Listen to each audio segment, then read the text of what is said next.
Ободо Азаттык радиосунун Дэнисте теле берүүсү. Сиздер алдыдагы жарым саатта кыргызстандыктар жана журтташтар тууралуу кызыктуу баяндарды көрө аласыздар алдыдагы жарым саатта. Майып балдардын Оштогу реабилитациялык борборунда орун жетишпей жатса, шаар бийлиги эмне үчүн имараттын бир капталын ижарага берген? Буларды мен ушу почти көргөн жокмун да. Иштеп аткан эч эле. Мен күндө ушул жерде болом. Эртең саат 8-де келем, 3-те кетем.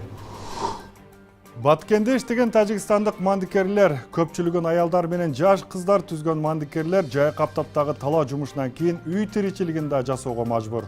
Эртең менен саат 4-тө уйкудан турабыз да үйдөгү иштерибизди жасайбыз. Малды чыгарып, балдардын тамагын даярдап, алардын жумушун дайындап дегендей. Саат 5-те ушу талаа ишине келебиз. Таласта карылар жана майыптар үйүнө 1 миллион сомдук жардам берген аксакал Дөндök Балтабаев. Ушул жерде бейбачара караптарга ушу бир түзүгүрөөк жерге отуруп, түзүгүрөөк бир жашоо кичинекей ушуларга болсун деген ниет менен мен жардамымды берип атам. Бишкек студиясында мен Сабыр Абдумомунов, эсенсизби? Көрсөтүүнү Оштон тартылган видео баян менен баштайын. Ош шаарындагы майып балдар үчүн реабилитациялык борбордо көп жылдан бери орун жетишсиз. Ага карабастан шаар бийлиги имараттын бир бурчун өкмөттүк эмес башка уюмдарга ижарага берип, кырдаалды күчөттү. Ар кайсы райондордон келген шал оорулуу балдардын бир керебетке экиден жатып дарыланып жатканын кабарчыбыз Ыдырыс Исаков өз көзү менен көрүп, видеого тартып келди. Ош шаардык ДЦП балдардын реабилитациялык борборунун кире бериши дарыгерге кезек күткөн майып балалуу ата-энелерге толгон. Алар борбордо орун жоктугунан күн сайын ар жерден каттап келип балдарын даарылаткандар. Борбордун дарыгери Исқақ Исманов орундун жетишсиздигинен ата-энелер азап чегип атканын айтат. 11 палата дедим го, болгону 40 койко, 70 койко болуп, баары жатып дарыланыш керек да өзү. 70 койкобуз жок да. Болгону 40 эле койкобуз араң бар. Анда кроваттар мынандай. Эптеп өзүбүз таап келген кроваттар мына ар жактан тиленип суранып атпчы. А мэрияга айтсаң айттым, ушулардын эмне дегенге ушуну жардам берсе болот да. Өзүнүн балдарын жатырып көрсүнчү ушу кроваттарга эмне болор экен. Оштогу кыймыл аракети бузулган балдардын реабилитациялык борбору Ош шаардык төрөт үйүнүн эски имаратына жайгашкан. Бирок ансыз да бөлмөлөрү аз имараттын бир капчытын ээлеген уюмдун Шаг вместе жана Сакай деген эки аты бар. Бирок кире беришине балдардын саламаттыгын оңдоо боюнча кызмат көрсөтүүнүн 10 чакты түрүн жазган дарыгердин иштегенин көргөн киши табылган жок. Буларды мен ушу почти көргөн жокмун да. Иштеп аткан эч эле. Мен күндө ушул жерде болом. Эртең саат 8-де келем, 3-те кетем. Эч булар анан бул убактысын карасаңар 9-дан 12-ге чейин өтөт. Роза Кашерин аттуу жарандын атына 2013-жылы Ош шаардык мэриясы тарабынан ижарага берилген бул имараттан шаар бийлиги айына 11 000 сом пайда көрөт. Мэриянын муниципалдык менчик башкармалыгынын башчысы Ашимжан Семетеев ал жай шаар казынасын толтуруу үчүн ижарага берилип келатканын билдирди. Өтө чоң крупный эле немеде каражатты бюджетке түшүрүү максат эмес, майда болуп турган Ош шаарынын бюджети толукталат да. Бул эми 11 миллион экен бизге 600 сом, 800 сом, 1000 сомго чейин төлөгөн помещениялар бар да. Ошо чогултуп турган ошо бизге план берип ошо толтурабыз. Эми план келип калган эмес. Буга чейин андай маселе тууган эмес. Деген менен шаардын борбордук бөлүгүнөн орун алган имараттын ижара акысынын ашыкча арзандыгы мэриянын казына толтуруу деген жүйөсүн жокко чыгарат. Борбордун дарыгери Исқақ Исманов майып балдарды баткыра албай жатканда имараттын бир бөлүгүн иштебеген ишканага арзан ижарага берүүнүн максатын түшүнбөйт. Эми жеке буну деген ойлосоңор өзүңөрдө мына логика чөйрө 7 комнатаны айына 11 000 төлөп кайсы адам берет? 7 комната килтеген чоң комнаталар. Эми ошону азыр эми биз кире албайбыз ичине. Бир эмес 2 замок илимтарт өзүңөр көрдүңөр. Акылга сыйбаган нерсе. Азыр кичинекей мен алсаң бир жерден 8-9 000, 10 000ге аласың. Бир эле бөлмөнүчү.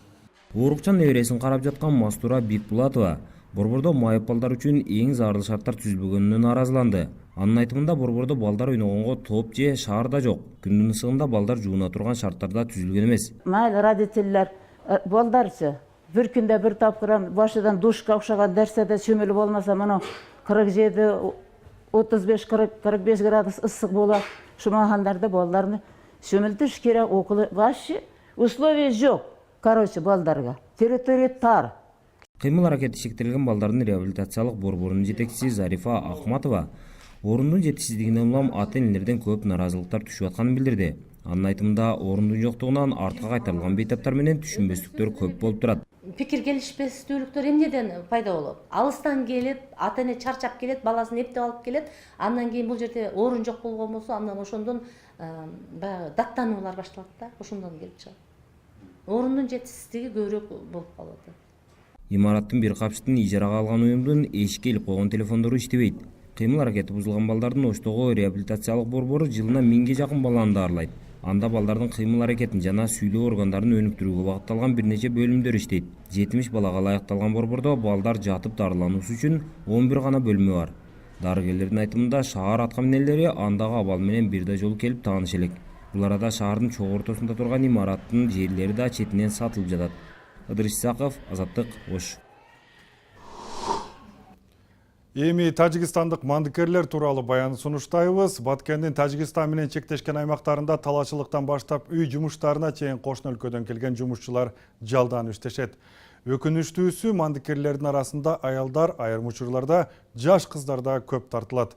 Аптаптагы талаа жумушунан кийин алар үйүндөгү тиричилигин да жасашат.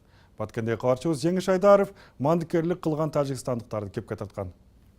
Saat 5'te gelamiz. Keçqurun 5'e işten çıkıp kettik. Siyora Talipjanova bir top жылдан beri Batkendin talaalarına kelip жалданып күнүмдүк жумуш жасайт. Таң атпай уйкудан безип, үй жумуштарын бүтүрүп талаага да жетишет. Чегарадан өтүүдө маселе жаралбайт. Мурдакы жылдары ар күнүнө 500-600 сомго чейин акы алса, быйылкы күнүмдүк жумуштун акысы арзан. Жолдошу Орусияда жүргөн мандикер аялдын айтымында үйдөгү мал жандыктарына мектеп жашындагы 3 баласы көз салат.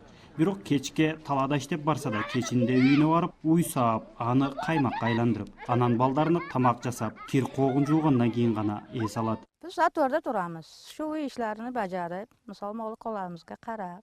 Эртең менен саат 4-тө уйкудан турабыз да үйдөгү иштерибизди жасайбыз. Малды чыгарып, балдардын тамагын даярдап, алардын жумушун дайындап дегендей. Саат 5-те ушул талаа ишине келебиз. Бул жактан ар кандай жумуштар чыгат. Дыйканчылыкка жардам беребиз, өрүк кургатканга, тамекиге, чөп чапканга жардам беребиз. Эртең мененки тамагыбызды беришет.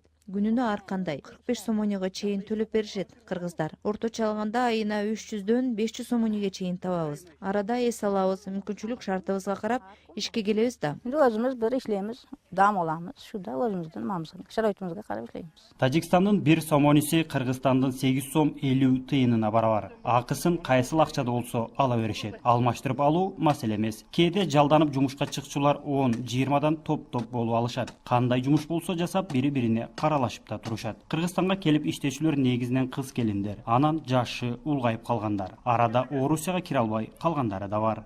20-30'da çetten Tacikiston'da haşarçılar kelyaptı. Бул тарапка ар күн сайын 20-30дан болуп ашарчылар чыгабыз. Баарыбызга жакшы. Бул жактан жумушун бүтүрүп алышат. Биз болсо каражат таап кетебиз. Эми быйыл акысы арзаныраак болуп жатат. Өткөн жылдары күнүнө 50-60 сомонеге иштечүбүз. Быйыл болсо 35-40 сомоне берип жатышат. Жумуш аз, акча да аз дешет. Ушунусуна да шүгүр. Жумушсуз жүргөндөр келип кыргыз досторубузга иштеп, тиричиликти жүргүзүп жатышат.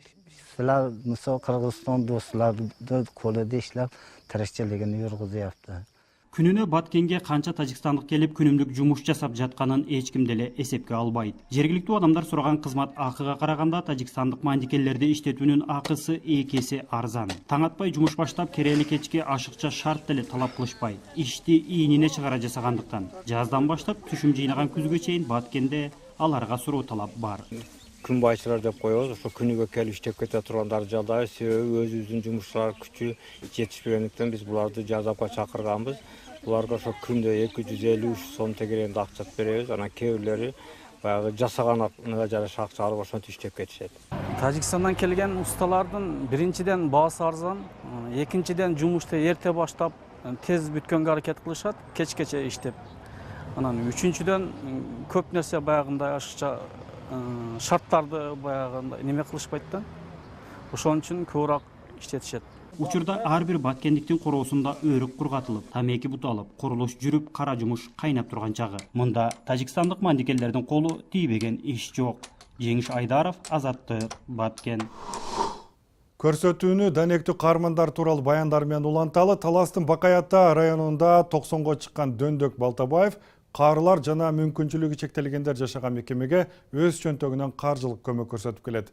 Өзү да карылар үйүнө көчүп алган аксакал соңку 5 жыл ичинде мамлекеттик борборго 1 миллион сом бериптир. Дөңдөк аксакалдын карылар үйүндөгү аракети тууралуу аймактагы кабарчыбыз Альбина Сулайманова баяндайт. Талас районунун Козучак айылынын тургуну Дөндөк Балтабаев учурунда айылдык кеңештин төрагасы, кийин облустук гезитте кабарчы, андан соң Аксакалдар сотунун Аксакалдар кеңешинин төрагасы болуп эмгектенген. 3 баласынын бири Москвада, бири Бишкекте, бири Казакстанда туруктуу иштеп жашап калгандан кийин үйүндө кемпири жок жашоо кунарсыз сезилген. Эс алууга чыккандан кийин бала чакалуу болуп калган неберелерине үйүн таштап, Бакаята районунда жайгашкан карылар жана мүмкүнчүлүгү чектелген жарандар жашаган мекемеге өз каалоосу менен келген. Мага ешким мени бияка бартың демдай деп ешким айткан да жок. Эми бияка келишиме ешким түрткү болбогондон кийин кемпирим жогунан келип отурдум деп айтсам туура болот. Дуалына туш кийиз илинип, күнүмдүк жашоого керектүү муздаткычтан тарта чоң экрандуу телевизорго чейин коюлган бөлмөдө Дөндөк Балтабаев өзү жалгыз жашайт. Ал жердеги буюм тайымдардын баарын өз каражатына сатып алган. Аксакал ай сайын алган 9000 сом пенсиясын чогултуп, карылар жана мүмкүнчүлүгү чектелгендер турган бул мекемеге зарыл нерселерди өзү жасатып турат. Беседканы жана навес кир жуулганда кирди жай үчүн навес жасап берди. Столовойдун ичин ремонт кылып берди. Биз абдан ыраазыбыз. Аксакалга мына бул өзүнчө эле бир ушундай аксакал да ушу келип акылын айтып, ушундай жардам берип, өзү тынч тура албайт дайыма. Келип бир жер кандай болсо, акылын айтып, бул кандай болсо, бул мындай болсо деген акылдарын да айтып турат. Бул жерде кары жана мүмкүнчүлүгү чектелген 80 тургун бар. Алардын эң жашы 18 жашта. Аксакалы 90 жаштагы ушул Дөндөк Балтабаев. Ал мекемедегилер үчүн каражатын гана коротпостон, ушул жашка чейин башынан кечирген нерселерден топтолгон турмуштук тажрыйбасы менен акыл насаатын да айтып, бири-бирине окшош күндөрүн кызыктуу кылып өткөрүүгө аракет кылат. Жашы 90го келгенине карабастан баскан турганы тың, акыл эси тунук Дөндөк Балтабаевдин бирөөгө жүк болбой, өз колунан келген мүмкүнчүлүгүн жардамга муктаждарга көрсөтөйүн деген аракети көптү таң калтырса, айрымдарды бул карыларга карата кыргыз элинин турмушунда пайда болгон жаңы мамилеби деп түркүн ойго салат. Эми бул жерде бул кара карттан бейбачара караптарга жардам бергенимдин себеби мен кайрымдуулук кылганым. Биринчи, экинчиси мен ушул жерде бейбачара караптарга ушу бир түзүгүрөөк жерге отуруп, түзүгүрөөк бир жашоо кичинекей ушуларга болсун деген ниет менен мен жардамымды берип атам. Альбина Сулайманова, Азаттык, Талас. Данистеге сиз да видео жөнөтсөңүз болот. Ошондой эле кызыктуу каармандар тууралуу сунуш жазыңыз. Байланышуу жолдору azattik.org сайтында, WhatsApp номерибиз 0550 98 87 55. Азаттык үн алгысы чет жактарда жашаган мекендештер арасында журтташтардан 100 сунуш сынагын жарыялайт. Сиз өзүңүз жашаган өлкөдөн Кыргызстанга өрнөк, сабак болчу көрүнүштө, кызыктуу мисалды же саамалыкты көрсөңүз, аны баяндап бизге сүрөт, видео же текст түрүндө жөнөтсөңүз болот. Азаттык бала бакча, мектеп, транспорт, калкты тейлөө, бизнес деги эле элдин жашоо турмушуна оң таасир этчү баардык сунуштарды күтөт. Жеңүүчүлөр баалуу белектер менен сыйланат. Материалдар 31-августка чейин кабыл алынат. Баш байге Прагага саякат жөнөтүп калыңыз, азыр эле убакыт калды. Сиз көрүп жаткан бул Азаттыктын Данисте теле берүүсү, студияда Сабыр Абдумомунов. Эми программанын экинчи бөлүгүндө. 1 жылдан бери Ноокенде кыргыз келин багып жаткан орусиялык ардагер Светлана Загребнева эмне үчүн Кыргызстандан кеткиси жок? Это очень много значит. Эң негизгиси адамга жасаган мамиле башка орунда турат. Алгач кел деп кучак жайып тосолу, анан качан кетет деген адамдар бар. Бирок булар андай эмес. Ошол себептүү мен бул үй менен мамилесине ыраазы болдум. Москва шаарында 100-200 метрдей бийиктикте курулуш кранын башкарган кыргызстандык кыз Зарина тууралуу баяндайбыз. Уруксат берилбейт лифт менен чыкканга. Ошон үчүн кол менен чыгабыз. Корком, бирок барысы Кудайдан, бирок мен уверенно иштейм. Ош шаарындагы шахмат ишкыбоздору бул акыл машыгуулары жүргөн шахмат клубу элди эмнеси менен тартат? Жалаң эле кыргыздар эмес, бул жерде өзбек туугандар да бар, түрктөр да бар, татарлар бар, чет мамлекеттен келишет, ар кандай, Европадан келет, Америкадан келишет. Жашы 76-га келген орусиялык Светлана Загребнева пенсиядагы жашоосун Кыргызстанда өткөрөм деп эч ойлогон эмес. Бирок 1 жылдан бери Нокен районунда жашап жаткан орус байбичи эми Кыргызстандан кеткиси жок. Аны Кыргызстанга мурда Орусияда иштеген келин алып келип, багып жаткан экен. Ал үй бүлөгө кабарчыбыз Руслан Калматов барып, Загребневанын Нокендеги жашоосунан кабар алды. Воды река бегут, как живые, переливая, журча и звеня. Күн сайын таңерте орус кемпирдин ырдап жаткан үнү алгач кошуналарына өбөн учураган. Азыр Светлана Загребневаны айылдыктар жакшы таанып калышты. Исмаиловдордун короосунда дайыма анын бийик тонду ырдаган үнү жаңырып турат. Анткени орус пенсионери бул жакты өзүн жакшы сезе баштады. Я приехала к ней, совершенно другой климат. Это, наверное, тоже влияло на такую вот атмосферу. Кыргызстан жана бул үй бүлө мага абдан жакты. Абасы таза, эли меймандос. Ал жактагы оорумду да унутуп койдум. Аба алмаштырганга бул жерде өзүмдү жакшы сезип жатам. Кааласам көчөгө чыгам, тамак жейм. Мени жаман көргөн, жектеген адамдар жок бул жерде.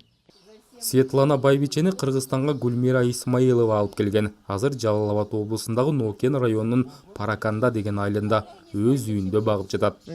Буну алып келгенден кийин өзүмө кандай десем, баа бердим да, элимечи, журтума, колу кошунама, ишилса кайын журтума, бүт урук туугандарыма ыраазымын да. Буну кылган мамилесине, эмне болсо дагы, кичине болсо дагы ушул жесин, ичсин деп алып келип, өзүнүн мамилеси менен, мыйманга кой союп чакырышканы менен, берген подаркалар менен, ал деле эми көңүл да, адам көңүлү, ошого өзүм элиме, журтума аябай ыраазы болдум да. Исмаилова мурда мектепте орус тилинде сабак берчү. 3-4 жыл мурун Орусияга барып иштеп келүүнү чечкен. Ал жакта фирмалар аркылуу улубайган кишилерди багып эмгектенген. Алардын бири Светлана Загребнева болчу. Турмуш шартка байланыштуу кеттим да, балдарды окутуп, анан бул бронхиальный астмасы бар эле, одышка, экөөнүн биринде эле скорый чакырат элек. Анан чаңга дагы өтө кыйналды, анан ошо ойго келди дем алып бара берсемби деп кызым менен маслатташам. Майлем өзүң билесиң деп бүт өзүн эрежесин кылып анан алып келдик да. Ушул жерге алып келишти эле оңой эмес, бирөөнүн элине, жеринечи. Светлана Федоровнанын кызы Гульмира эженин сунушуна каршы болгон эмес. Ал жакта төлөп жүргөн айлык акысын банк аркылуу которуп турууну макулдашып, Кыргызстанга сапар тартышкан. Гульмира өзү болсо 3 уулдун апасы. Балдарынын алды университетте, арты мектепти аяктап жатат. Эми биринчи алып келетканда бардык эле балдарым биринчиден апа коюңчу, кыйналасыз да, күйөөм да кичине ойлонду, анан колу кошуналар, кайната кайненем, апамдар, төркүндөрүмөн баарынан сурадым, сурасам майлем өзүң кандай дейсиң, өзүңдүн шартыңа карап алам дешти, бияга Алладан деп анан алып келе бердим.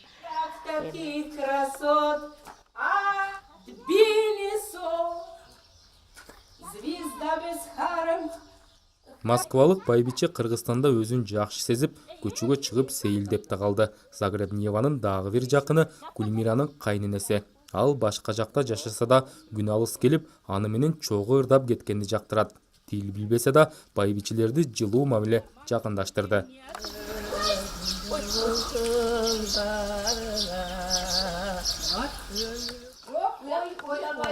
Урса билбейм. Здравствуйте дегенди билебин. Как дела дегенди билебин. Анан мындай чай көчүп давайте деймин. Анан мен гамы түшүнөт, ичет. Анан бул ырдайт. Мен дагы өтүгүрчүмүн мен. Ырдап, анан бир пар көңүлүм ачып, муну менен кетемин. 76 жаштагы Светлана Федоровна жалгыз кызын таштап Кыргызстанга келем деп ойлогон эмес. Болгондо да чеке кыштактардын биринде тааныбаган эле кишилер менен бир туугандай өмүр кечирүү жети уктаса да түшүнө кирбегенин айтат. Азырынча Москвага кайра кетүү планы жок. Вы понимаете, отношение людей это очень много значит. Эң негизгиси адамга жасаган мамиле башка орунда турат. Алгач кел деп кучак жайып тосолу, анан качан кетет деген адамдар бар. Бирок булар андай эмес. Ошол себептүү мен бул үй бүлөнүн мамилесине ыраазы болдум. Айрыкча Гуляга абдан ыраазымын. Мындай адамдар менен кылым бою жашаса да болот. Ушундай жерден, мындай элден кетким да келбейт экен. Ошол себептүү мен айтып калам, ушул жерде калам деп. И вот и не хочется уезжать. Я говорю, останусь здесь. Руслан Калматов, Азаттык, Жалал Абад облусу. Сиз бийиктиктен коркосузбу? Кыргызстандык кыз Зарина Москва шаарында 100-200 метрдей бийиктикте курулуш кранын башкарып иштейт экен. 6 жылдан бери бул кесипти аркалаган Заринанын атасы, эжеси да кран башкарышат. Курулуштагы кранды башкаруунун өзгөчөлүгү жана кыйынчылыктары тууралуу мекендешибиз менен Москвада кабарчыбыз Лазат Жаныбек кызы маектешти. Орусияда миңдеген мекендештер курулуш тармагында эмгектенишет. Алардын ичинде кызыктуу кесипти өздөштүргөндөр дагы бар. Бүгүн биз асман тереген курулуш кранын жетектеген мекендеш Зарина Бешова менен тааныштырабыз. Биз менен бирге болуңуздар. Көк тиреген бийиктикте чоң техниканы башкарган Зарина курулушчунун үй бүлөсүнөн. Ата кесибин Москвада 3 эжесиңди бирдей өздөштүрүшкөн. Москвага 2008-жылы келгем. Анан атам армияда жүргөн кезинде анан кранга окуп калган экен.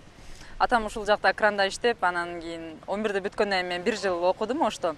Андан кийин Москвага келип ушул окууга тапшырдым. Окуу Тимирязевскийде. Действующий крановщик эжем, жездем, мен и сестренкам. Анын бардыгы атама гана байланыштуу. Биз кранды айдап калдык. Мен дагы, жездем, эжем дагы. Ар бир 6 айда же 8 айда бир стройка полностью бүтүп турат. Полностью бир дом бүтүп турат дагы. Нол стройкада иштегениме 11 күн болду. Анан буга чейин 1905-те иштедим. Ал 165 метр болчу бийиктиги. Анан ага чейин 2012-жылы Москва Ситинин основной бийик зданиясы эмес, анын бир бөлүгүн салганбыз. Ошол жерде 230 канча метр болду бийиктиги. Эң бийик чыккан кран ошол болду. Анан эң бийик эместеринин бири ушул. Тепкичтери менен көтөрүлөм. Лифт уруксат берилбейт лифт менен чыкканга. Ошон үчүн кол менен чыгабыз. Бийиктигине карап ар түрдүү убакыт кетет. 60 метрге бир 7 минутта, 8 минутта ашыгып кетсе, анан кийин эркек адамдар эс албай туруп бир чип кетет. Иш жооптуу. Жүздөгөн метр бийиктикте көлөмдүү жүктөрдү ары бери ташууга жогорку кесиптик даярдык талап кылынат. Ден соолук дагы чың болушу керек. Ал өтө чоң жоопкерчилик. Себеби астында ар түрдүү адамдар. Крановщик дайым муздак эме менен караш керек. Потому что астында 100-150 адам иштейт бир бригадада. Ошонун баарысына бир гана сен жооп бересиң, эч качан кечикпешиң керек. Обедтен убагында келишиң керек, потому что алар деген карап калат да. Жумушка чыкпай койсоң, без причин чыкпай койсоң 15 000 штраф. Бул реставрация. Так дом салынат, домдун частьтарын алып беребиз. Монолитный дом болсо, ал бетонду куябыз, арматураларды алып беребиз. Ооба. Тиги гакка аны илип беришет, анан биз аны бир жерден экинчи жерге алабыз, коебуз. Машиналар келет, кирпичтер, аларды разгружать этебиз. Бетонду куябыз колокольчик менен. Основной жумуштар ошол. 27 жаштагы Зарина 2 баланын энеси. Мунара кранына көтөрүлүп бараткан сайын ал иштин кооптуулугун жакшы түшүнөт. Бирок көп жылдык тажрыйбасы бар адис өзүнө бекем ишенерин белгилейт. Шарты жакшы, документи полный өздөрү кылып берет. Зарплатасы дагы жакшы, саатына карап, бийиктигине карап. Медицинский текшерүүдөн өтөбүз 1 жылына 1 жолу. Анан кийин жүрөктү, колдун кыймылдашын, буттун кыймылдаштарын ал жерде текшерет. В основном жашоо страховать этилген эмес, мындай серьезный көз караш менен. Эгерде биз бир нерсе болсок, эч ким жооп бербейт, эч ким компенсировать этпейт. Корком, бирок барысы Кудайдан, бирок мен уверенно иштейм. Уже 10 жыл болду. Жогорку бийиктикте Москва шаары алаканына салынгандай ачык көрүнүп, өзү опол тоодой техниканы башкарып турганда, Зарина жашоодогу бардык кыйынчылыктарды жеңип өтчүдөй дем күч алып, талыкпай эмгектенип келет. Азат Жаныбек кызы, Нургазы Чыныбеков, Азаттык, Москва шаары. Адатта адамдар кээ бир жерлерди киши байырлаган жер деп, ошол жерге өзгөчө мамиле жасашат. Ош шаарындагы Ак Бууранын боюнда мына ушундай эл көп байырлаган жер бар. Ал элдик шахмат клубу. Навай атындагы парктагы клубка нөшөрлөгөн жамгырга куйкалаган күндүн аптабына карабай жай кыш аксакалдар чогулуп, шахмат ойноп мээсин машыктырышат. Кабарчыбыз Бексат Бектурган Оштогу ошол шахмат сүйүүчүлөрүн кепке тартып көрдү. Ош шаарын аралай аккан Ак Бууранын боюндагы Навай паркы аксакалдардын чордону. Нөшөрлөгөн жамгыр, куйкалаган күндүн атабы аларга кеп эмес. Бул жерде күн сайын шахмат ойноп, жер жазгандардын аягы үзүлбөйт. Оюн бир күнгө да токтоп калбайт.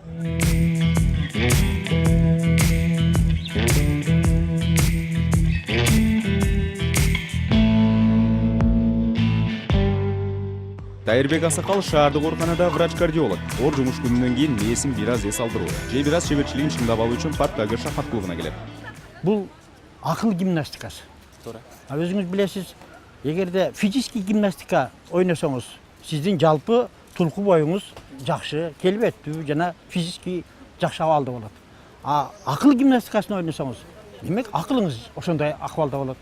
Экөөнү сочетать этсеңиз, анда вообще прекрасно да. Ассаламу алейкум. Кандай? Жакшыбы? Эмне шахмат ойноп атасызбы? Кичине ойноп койгон мастика барабыз.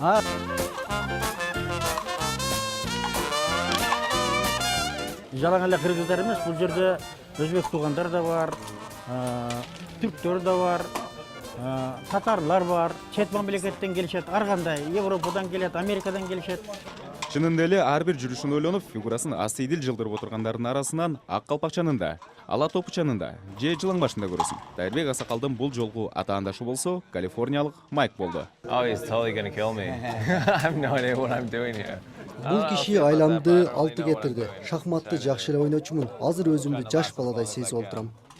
Дайырбек аганын шахмат чебер экенин ушунда билиңиз. Атаандашы шаштым кетти деп атса, өзү аны аяб атканага келбесин дейт. Утуп койсом болот, бирок мейманды уткум келбей атат. Азыр мисалы үчүн мен Фердасын алып койсом болот, бирок утпай эле наоборот уткузуп берейин деп атам. Оюнга шаардын тургундары гана эмес, жакын жайгашкан айылдардан да көп келишет. Аксакалдар утканына да, утулганына да кайыл. Башкы максат жеңиш эмес, курдаштары менен жер жаза баарлашуу утуштан артык ырахат тартуулайт. Жеңебиз дагы, жеңилебиз дагы. Ошо ойногондо ортого мындай бир акча коюп же бир сайып ойнойсуңарбы? Жок, биз жөн эле ойнойбуз. Алга немесин гана өзүнүн ставкасы бар да. Ошону эле төлөп коебуз, болду анан кийин. Оюндун 1 сааты 20 сом. Бирок аксакалдарга жеңилдиктер каралган. Алар болгону 10 сом төлөшөт. Баарынан кызыгы, шахматчылар оюн менен гана чектелбестен, аптасына бир жолу чайханадан да жолугуп, чайлашышат. Определенный бир күндөрдө, айталык 4-күндөрдө же жума күндөрү аксакалдар жумага барабыз. Мешитке жумага барабыз дагы. Андан кийин аш өзүбүзчө аш уюштуруп плов. Эми ошто түштүктөр чайханага аш кылмайынча мындай бир черден жазылбайт да. Алгачкы оюнчусуна эшигин саат 9-да ачкан шахмат клубу кечинде саат канчада жабылары белгисиз. Оюндун кызыгына баткан эки атаандаш акыркы партиясын аяктамайынча эшигин бекитпейт. Берүүнүн соңунда Ош фест деп аталган этно майрам тууралуу айтып кетейин. Өткөн дем алыш күндөрү Ош шаары тууралуу эл аралык коомчулукта жакшы пикир жаратуу максатында иш чара өттү. Анда 19-кылымда Ордолуу Ошто соода кандай жүргөнү, азык түлүк, тамак аш, буюм теримдерди ташыган кервендердин жүрүшү көрсөтүлдү. Мисалы, жумшак, шайысын, кооз, зер буюмдарын мактап Оштун элине сунуштаган соодагерлер кервени азыркы шаардыктарга Оштун илгерки өткөн турмушун көрсөткөндөй болду. Иш чарага байкоо салган айрым чет элдик туристтер да көчмөндөрдүн турмушун таанып билүүгө пайдалуу майрам болгонун айтып жатышты. Иш чара Ош мэриясы тарабынан уюштурулуп, каржылык жактан USAID уюму колдоого алган. Asıl buyumlarda alıp geleceksin. Gelip soğuda kılıp getiңиздер. Мен үчүн өзгөчө кызыктуу болду. Мисалы төөлөр байыркы заман менен айкалышкан. Аялдардын улуттук кийимдери да көздүн жоосун алат. Азыр салтанаттуу жүрүштө эл менен жүрүп, өзгөчө толкунданып жатам. Мына эми Оштун, Кыргызстандын байыркы тарыхында аз да болсо билип алдым. Азыркы мезгилде статистика боюнча мисалга Өзбекстанда туризм алтындан кийин 2-орунда турат. Мамлекетке доход берген боюнча. Кыргызстанда туризм 20-орунда турат. Доход берүү боюнча. Биздин максатыбыз ошо департамент туризм жана юг аймагындагы жетекчилер жергиликтүү бийликтер менен биригип, жок дегенде бир 5-чи маанилүү отраслга чыгарсакпы деген мүмкүн аракеттин ишин атабыз. Ага мүмкүнчүлүгүбүз кеңири бар. Кызыктуу видеолор болсо бизге жибериңиз. Биздин WhatsApp номер 0550 988 755. Биздин бардык видеотекабыз azattik.org, Азаттык YouTube'дагы Азаттык деген каналыбызда бар. Студияда мен Сабыр Абдумомунов болдум. Данистен бүгүнкү чыгарылышы менен жыйынтыктаймын. Эсен туруңуздар.